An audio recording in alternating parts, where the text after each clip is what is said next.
Il y avait plusieurs groupes de gilets jaunes. Il y en a un qui est déjà nassé par des CRS. Un autre est arrivé un peu plus loin. C'est celui qui est face aux CRS. Là, vous le voyez avec les CRS. Vous les avez entendus taper sur leur bouclier avec leur bâton. En tout, ils sont à peu près une cinquantaine ici sur cette place, à quelques centaines de mètres de la sous-préfecture, là où doit se rendre le chef de l'État tout à l'heure. Ils sont très loin finalement parce qu'il y a un important dispositif de sécurité et surtout, il y a des CRS qui les suivent à chaque fois qu'ils font des déplacements, ces gilets jaunes, tout autour de ce périmètre. On voit aussi autour de ces gilets jaunes les drapeaux de la CGT, de Force ouvrière. On voit des gilets rouges donc qui sont mobilisés ici pour essayer de rencontrer le président de la République. Ils avaient fait une liste de plusieurs personnes en préfecture et finalement l'Élysée a refusé de recevoir cette délégation de gilets jaunes. Certains étaient particulièrement en colère, mais pour l'instant ici tout se passe dans le calme. Un signe c'est qu'une partie des CRS n'a pas son casque sur la tête, signe que la situation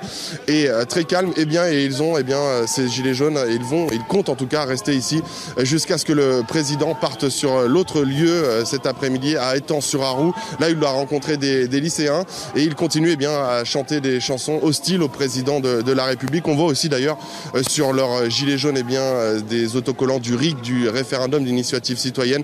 Ce sont les deux principales revendications qu'ils crient ici en attendant, en espérant rencontrer le chef de l'État, même si ça risque d'être très compliqué pour eux parce qu'il y a beaucoup de CRS tout autour de cette sous-préfecture ici.